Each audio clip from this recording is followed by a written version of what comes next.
Hello all, ఈరోజు east Coast బీచ్కి వెళ్ళాం అనమాట. సాటర్డే అని చెప్పి మా ఇంటి దగ్గర నుంచి ఇక్కడికి సైక్లింగ్ చేసుకుని వచ్చాం అనమాట. 5 కిలోమీటర్స్ డిస్టెన్స్. నాకు ఈ బీచ్ అంటే చాలా ఇష్టం, ఎందుకంటే చాలా పీస్ఫుల్గా ఉండిద్ది అనమాట. అందులోనూ ఇంకా బోర్ కొడుతుంది కదా, సరే సన్సెట్ చూద్దాం అని చెప్పని వెళ్ళాము. కానీ ఆ రోజు అంతా క్లౌడీగా ఉంది.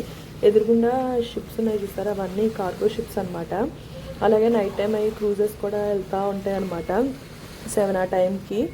ఇది ఈ బీచ్ ఏంటంటే సెంటోసా అంతా ఒకలాగా ఉండిద్ది అంటే ఇది చాలా పెద్దది అసలు. అవి ఏంటంటే ఐలాండ్ డిఫరెంట్గా ఉంటాయన్నమాట.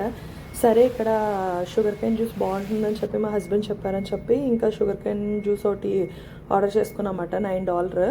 తర్వాత ఇంకా మేము వెళ్ళిన రోజే ఫుల్ మూన్ డే, సో ఇంక ఇలా వీడియో క్యాప్చర్ చేసుకున్నాను అనమాట. సరే, మళ్ళీ సైక్లింగ్ చేసుకుని ఇంటికి రిటర్న్ అయ్యి వెళ్ళిపోయాను అనమాట. వెళ్ళాక ఇంకా రొయ్యల బిర్యానీ చేసుకున్నాను అనమాట 8 o'clock అట్లాగా. చాలా బాగా కుదిరింది.